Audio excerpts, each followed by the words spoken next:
Good morning. आज CA में inter में ऑडिट में पढ़ेंगे मिसलेनियस ऑडिट। ये टॉपिक बहुत इंपॉर्टेंट है, 6 नंबर का क्वेश्चन आता ही आता है।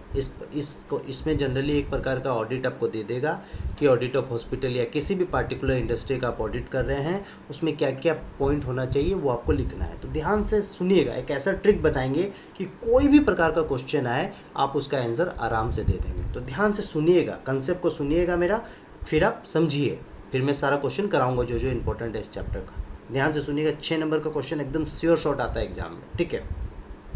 देखिए, ऑडिट मतलब क्या? बुक्स ऑफ अकाउंट्स को, कंपनी का बुक्स ऑफ अकाउंट्स को चेक करना। जनरली 2 प्रकार की बुक्स ऑफ अकाउंट अपने चेक करते हैं, या इनकम वेरिफिकेशन करेंगे या एक्सपेंडिचर का चेक करेंगे। मतलब इनकम को चेक करना है या खर्चा को चेक करना है। इनकम का फर्दर क्या होता है? ज़्यादा इनकम होगा तो कंपनी एसेट बनाएगा, तो फिर एसेट वेरिफिकेशन से भी इनकम का लिंक बढ़ जाता है। और ज़्यादा खर्चा करेगा तो कंपनी का लायबिलिटी बढ़ेगा, लायबिलिटी बढ़ेगा तो लायबिलिटी वेरिफिकेशन भी होगा। तो 4 इंपॉर्टेंट ट्रिक याद रखना है। इस प्रकार का कोई भी ऑडिट का क्वेश्चन आया मिसलेनियस ऑडिट में, एक प्रकार का ऑडिट देगा तो 4 इंपॉर्टेंट वर्ड याद रखना है आपको। इनकम वेरिफिकेशंस की 4 इंपॉर्टेंट पॉइंट होना चाहिए। देखिए, income verifications, expenses verification, asset verification and liability verification, ये 4 चीज़ याद रखना है। कोई भी प्रकार का ऑडिट है, ये 4 चीज़ एकदम आंख बंद करके 4 पॉइंट डाल दीजिएगा। Income verification, expenses verification, asset verification and liability verifications. अब ध्यान से सुनिएगा, उसमें लिखेंगे कैसे। सबसे पहला क्वेश्चन है हॉस्पिटल के ऑडिट के बारे में बताइए। तो इनकम वेरिफिकेशन आपका पहला पॉइंट हुआ। तो इनकम वेरिफिकेशन मतलब क्या? हॉस्पिटल में ऑडिट इनकम क्या होता है? जो पेशेंट लोगों से जो इनकम आता है वही इनकम होता है हॉस्पिटल का, जनरल इनकम। तो क्या लिखेंगे, क्या चीज़ चेक करते हैं? पेशेंट का इनकम में आप क्या चेक कर सकते हैं? जो पेशेंट का बिल है उसको, जो हॉस्पिटल का बिल रजिस्टर है और जो बिल इशूड हुआ, उस दोनों को कंपेयर करेंगे। ध्यान से देखिए, यहाँ पर क्या है, पेशेंट का बिल रजिस्टर को कंपेयर किया जाता है कॉपी ऑफ बिल इशू के साथ। मतलब पेशेंट को जो बिल दिया जा रहा है उस बिल का कॉपी को हॉस्पिटल जो रजिस्टर, जो लेजर मेंटेन कर रहा है, उसके साथ कॉपी करेगा। समझ में आया? जैसे पेशेंट से 100 रुपया लिया है तो रजिस्टर में उन्होंने 100 रुपया ही का एंट्री किया। ऐसा नहीं होना चाहिए कि पेशेंट से लिया है 500 रुपया और टैक्स बचाने के लिए रजिस्टर में 100 रुपया का एंट्री हुआ है। तो ऑडिटर क्या चेक करेगा? जो लेजर है उसका बिल के साथ कंपैरिजन करेगा। इनकम वेरिफिकेशन, और यदि कोई इनकम होगा हॉस्पिटल का, यदि डोनेशन आता होगा तो डोनेशन को भी चेक करेगा कि बैंक अकाउंट में जितना डोनेशन आया उसका लेजर में उतना का एंट्री हुआ है क्या नहीं, बुक्स ऑफ अकाउंट्स में उतना रुपया आया है क्या नहीं। ठीक है, ध्यान से सुनिएगा। हॉस्पिटल में दूसरा क्या? खर्चा क्या हॉस्पिटल का? दूसरा पॉइंट है एक्सपेंसेस। हॉस्पिटल का खर्चा क्या है? कि मेडिसिन परचेज करने में जो खर्चा लगा वो है, या हॉस्पिटल कोई इक्विपमेंट खरीदता है, टेस्टिंग उस्टिंग का इक्विपमेंट हुआ उसके रिगार्ड में कोई खर्चा हुआ वो लिख देंगे। स्टाफ को जो कोई सैलरी दे रहा है हॉस्पिटल उसके रिगार्ड में लिखेंगे। डिप्रिशिएशन चार्ज कर रहा है अपना असेट पे, उसके बारे में लिखेंगे। और जब डिप्रिशिएशन आएगा तो आप ये लिख सकते हैं अकाउंटिंग स्टैंडर्ड के हिसाब से डिप्रिशिएशन प्रॉपर्ली चार्ज होना चाहिए। ठीक है, सिंपल सा चीज़ है। 2 पॉइंट, इनकम का वेरिफिकेशन, एक्सपेंडिचर का वेरिफिकेशन। अब तीसरा होता है एसेट वेरिफिकेशन। ये एकदम कॉमन पॉइंट है, ये पॉइंट सब जगह लिख देंगे तो चलेगा। Physical verification of investment, fix asset and inventory. Auditor का जिम्मेदारी है कि फिजिकल वेरिफिकेशन करे कि कंपनी का एक्चुअल में फिक्स एसेट है या नहीं, या सिर्फ बुक्स में दिखा रहा है। इन्वेंट्री का फिजिकल वेरिफिकेशन होना चाहिए। तो ऑडिटर फिजिकल वेरिफिकेशन करेगा एसेट का।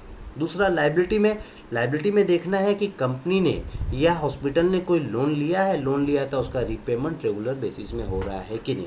लाइबिलिटी का रीपेमेंट रेगुलर बेसिस में होना चाहिए। तो 4 इंपॉर्टेंट पॉइंट आपका कॉमन हो गया। ये कोई भी प्रकार का ऑडिट है उसमें जरूर लिखेगा income verification, expenditure verification, asset verification and liability verification. अब ये 5वां पॉइंट आपको याद रहे तो लिखेगा, नहीं तो नहीं लिखेगा। प्रिलिमिनरी मतलब किस लॉ के अंदर ये बना है।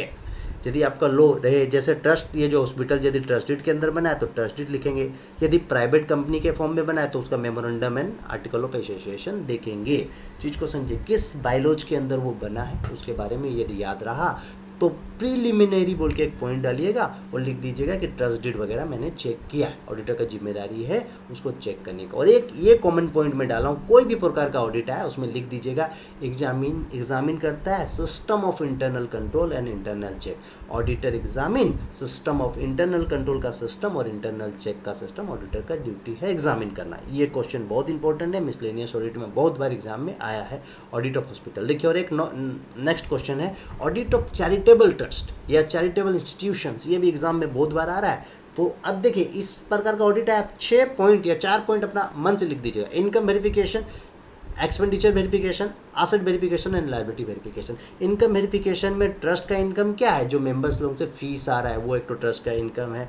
तो जो मेंबर्स सबसे जो फीस आया उसका प्रॉपर लेजर में एंट्री हुआ है क्या नहीं वो चेक करेगा। ट्रस्ट का जो डोनेशन रिसिप्ट हो रहा है उसका प्रॉपर अकाउंटिंग हो रहा है क्या नहीं। देखिए मेंबर्स फीस, ट्रस्ट का डोनेशन, यदि ट्रस्ट कोई इन्वेस्टमेंट से इनकम ले रहा है तो उसका प्रॉपर एंट्री हुआ कि नहीं, उसका लेजर के साथ उस इनकम को चेक किया जाएगा। मैंने बैंक स्टेटमेंट को आप लेजर के साथ चेक करेंगे। तो ये हो गया इनकम वेरिफिकेशन। एक्सपेंसेस, खर्चा क्या है, स्टाफ, सैलरी स्टाफ को देना है खर्चा है। और यदि कॉमन एक्सपेंडिचर कोई है ट्रस्ट का, चैरिटेबल ट्रस्ट का, वो उसका प्रॉपरली ऑडिटर एग्जामिन करेगा बैंक अकाउंट के साथ। ठीक है। तीसरा एसेट वेरिफिकेशन, लायबिलिटी वेरिफिकेशन एक कॉमन है, सब जगह लिख दीजिएगा। प्रिलिमिनरी में या ट्रस्ट का ट्रस्ट डीड होता है, ऑडिटर का ड्यूटी है कि ट्रस्ट डीड देखे, ट्रस्ट का बाइलॉज रूल्स रेगुलेशन क्या है और उस हिसाब से ट्रस्ट काम कर रहा है क्या नहीं, वो चीज़ ऑडिटर चेक करेगा। तो ये 4-5 पॉइंट कॉमन थी, आपने लिख दिया। अब देखिए और एक क्वेश्चन बहुत बार आता है, ऑडिट ऑफ ए होटल। ये 3 प्रकार का ऑडिट मैं इसलिए कराऊँ कि एग्जाम में भर भर के आया है। होटल में सीधा सा इनकम वेरिफिकेशन में क्या लिखेंगे, जो डेली ऑक्यूपेंसी रिपोर्ट और जो रूम रेंट से जो इनकम आ रहा है और ऑक्यूपेंसी का जो रिपोर्ट है उसके साथ मैच हो रहा है क्या नहीं। जो रिपोर्ट बनता है हॉस्पिटल का डेली इनकम का और जो रूम रेंट से जो कैश रिसीव हो रहा है या बैंक में पैसा आ रहा है उसको उसके लेजर के साथ प्रॉपरली चेक किया जाए। ऑक्यूपेंसी देखिए, डेली ऑक्यूपेंसी रूम रेंट का लेजर को चेक करना है, बस याद रखिएगा।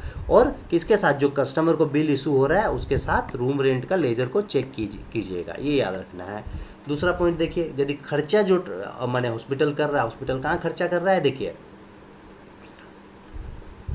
एक सेकंड देखिए। अब देखिए हॉस्पिटल कहाँ खर्चा करता है, हॉस्पिटल अपना स्टाफ को सैलरी देता है और कोई आइटम खरीदता है, कोई स्टाफ कोई मैंने सामान मंगाता है या कोई आइटम खाने उने का कुकिंग के लिए कोई आइटम मंगाता है तो उसका परचेज को चेक करना है। ठीक है। एसेट वेरिफिकेशन और लायबिलिटी वेरिफिकेशन का कॉमन पॉइंट है। लायबिलिटी वेरिफिकेशन में और एसेट वेरिफिकेशन में एक पॉइंट आप ये भी लिख सकते हैं कि physical verification of fix asset वगैरह का करेगा और एसेट वेरिफिकेशन में examination of current asset and non current asset का एग्जामिन करेगा। वैसे लायबिलिटी में लिख सकते हैं एग्जामिन होगा करंट लायबिलिटी और नॉन करंट लायबिलिटी, ये कॉमन पॉइंट है, आप सब जगह लिख सकते हैं। देखिए ये एक तो क्वेश्चन बहुत बार आता है एग्जाम में आपका, different between statutory audit and internal audit. याद रखिए स्टेच्यूटरी ऑडिट और इंटरनल ऑडिट में 4 डिफरेंस बताया हूँ और मैं 5 बता दूंगा, ध्यान से लिखिएगा।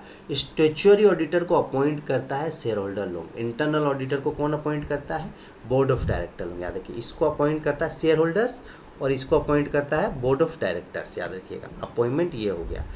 स्टेच्यूटरी ऑडिटर का सारा जिम्मेदारी शेयर होल्डर का है, याद रखिएगा। और इंटरनल ऑडिटर में सारा काम अपना बोर्ड ऑफ डायरेक्टर लोग करता है। ध्यान से सुनिएगा, यदि अपॉइंटमेंट शेयर होल्डर लोग किया है तो रेजिग्नेशन भी कौन करेगा, रिमूवल हटा कौन सकता है, शेयर होल्डर ही। तो स्टेच्यूटरी ऑडिटर में अपॉइंटमेंट करता है शेयर होल्डर, हटाता है शेयर होल्डर। इंटरनल ऑडिटर में बोर्ड अपॉइंट करता है और बोर्ड उसको रिमूवल कर सकता है। यदि बोर्ड स्टेच्यूटरी ऑडिटर में अपॉइंटमेंट शेयर होल्डर कर रहा है तो रेमुनरेशन भी कौन फिक्स करेगा, शेयर होल्डर। इसमें सेम बोर्ड ऑफ डायरेक्टर। इसमें ऑडिटर यदि सब काम शेयर होल्डर कर रहा है स्टेच्यूटरी ऑडिटर में तो स्टेच्यूटरी ऑडिटर का जिम्मेदारी है कि अपना रिपोर्ट शेयर होल्डर को दे। और इसमें सारा काम बोर्ड कर रहा है तो इंटरनल ऑडिटर का जिम्मेदारी है अपना रिपोर्ट बोर्ड ऑफ डायरेक्टर्स को दे। और एक चीज़ याद रखिएगा, स्टेच्यूटरी ऑडिटर सिर्फ चार्टर्ड अकाउंटेंट ऑफ इंडिया ही कर सकता है जो सीए क्वालिफाइड है, जो मेंबर है, प्रैक्टिसिंग मेंबर है। इंटरनल ऑडिटर अदर प्रोफेशनल भी कर सकते हैं like cost accountant and company secretary. और देखिए क्वेश्चन आया है आपका, ये बहुत इंपॉर्टेंट क्वेश्चन है। Auditor duties regarding issues of debenture. Debenture जब इशू होता है या शेयर इशू होता है तो ऑडिटर का क्या जिम्मेदारी है, तो याद रखिए जब भी डिबेंचर इशू होता है तो कंपनी को प्रोस्पेक्टस फाइल करना पड़ता है डिबेंचर इशू के रिगार्ड में आरओसी को। तो ऑडिटर का जिम्मेदारी है कि ऑडिटर प्रोस्पेक्टस फाइल्ड हुआ क्या नहीं आरओसी में वो देखिएगा। प्रोस्पेक्टस याद रखिएगा, सबसे पहला जिम्मेदारी है प्रोस्पेक्टस। दूसरा एप्लीकेशन मनी, जिस आदमी से कंपनी ने डिबेंचर के लिए रुपया लिया, एप्लीकेशन मनी लिया है, उसे डिबेंचर अलॉट हुआ या नहीं, ध्यान से देखिएगा। अब तीसरा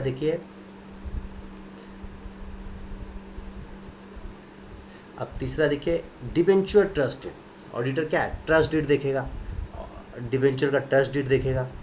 अब चौथा है, यदि डिबेंचर किसी मॉर्गेज के रिगार्ड में हुआ तो उसके रिगार्ड में कंपनी को चार्ज क्रिएट करना पड़ता है आरओसी। मतलब यदि कंपनी ने डिबेंचर इशू किया कोई प्रॉपर्टी को मॉर्गेज रख के, ठीक है, घुमा फिरा के यदि कंपनी ने प्रॉपर्टी मतलब मॉर्गेज रख के, प्रॉपर्टी को मॉर्गेज रख के लोन लिया है, डिबेंचर मतलब लोन का पैसा लिया है, तो उसके रिगार्ड में कंपनी को आरओसी में एक फॉर्म फाइल करना पड़ता है, आरओसी में, और कंपनी ने फाइल किया है या नहीं, यही बोलना चाहता है। If the debenture are cover by a mortgage that charge has been created, charge created मतलब आरओसी में चार्ज का फॉर्म फाइल हुआ है या नहीं, और यदि लिस्टेड कंपनी है तो सेबी का कंप्लाइंस भी करना पड़ेगा। सिंपल सा चीज़ है।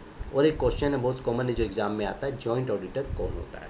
याद रखिए, जॉइंट ऑडिटर मतलब यदि ऑडिट का वर्क बड़ा, यदि कोई बड़ा कंपनी है उसका ऑडिट का वर्क भी बड़ा होता है जो एक इंडिविजुअल ऑडिटर नहीं कर पाता है, तो उसी काम को ऑडिटर अपने बीच 2-3-4 ऑडिटर मिलके वो काम को कर लेते हैं अपने बीच डिवाइड करके।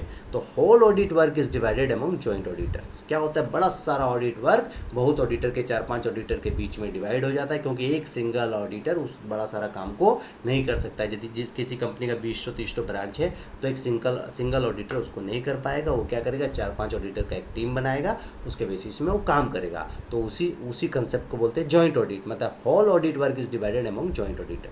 जॉइंट माने सारा ऑडिट का काम जॉइंट ऑडिटर के बीच में डिवाइड होता है। डिवीजन का क्या क्या बेसिस, एरिया के बेसिस में भी हो सकता है, या यूनिट के बेसिस में हो सकता है, और पीरियड के बेसिस में हो सकता है।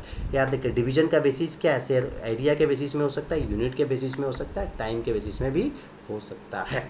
देखिए, रेस्पॉन्सिबिलिटी ऑफ जॉइंट ऑडिटर बोलता है यदि वर्क डिवाइडेड हो गया और वर्क अनडिवाइडेड है, यदि ऑडिटर के बीच में यदि काम डिवाइड हो जाएगा तो responsibility only for the work allotted to whom, जिस ऑडिटर को वो काम दिया गया है उसी का वो जिम्मेदारी होगा। याद रखिएगा, जैसे ब्रांच ऑडिट हुआ 10 ब्रांच में 3 ब्रांच माने अलग अलग ऑडिटर को अलग अलग ब्रांच बांट दिया गया है, तो जिसको जो ब्रांच अलॉटेड किया गया है उसका वो जिम्मेदारी लेगा। तो responsibility only for the work allotted to him. Audit of branch allotted to, इसको जो ब्रांच दिया जाएगा उसका वो ऑडिट करेगा, और यदि ऑडिटर को कोई इन्फॉर्मेशन एक्सप्लेनेशन चाहिएगा तो मैनेजमेंट से ले लेगा। बस यही चीज़ बोलता है। यदि वर्क अनडिवाइडेड है, यदि वर्क बांटा नहीं गया है किसी भी बेसिस में, if any work will not divide among joint auditor, all joint auditor are responsible. ठीक है, यदि वर्क काम को जॉइंट ऑडिटर के बीच में बांटा नहीं गया है तो सारा जॉइंट ऑडिटर लायबल है। और याद रखिए, जॉइंट ऑडिटर जो है joint decision about audit procedure, जो ऑडिट का प्रोसीजर होगा, ऑडिट का डिवीजन ऑफ वर्क होगा, उसका जॉइंट डिसीजन सारा ऑडिटर जो जितना जॉइंट ऑडिटर है सब मिलके लेंगे। ठीक है, थैंक यू। ये क्लास ख़त्म हुई।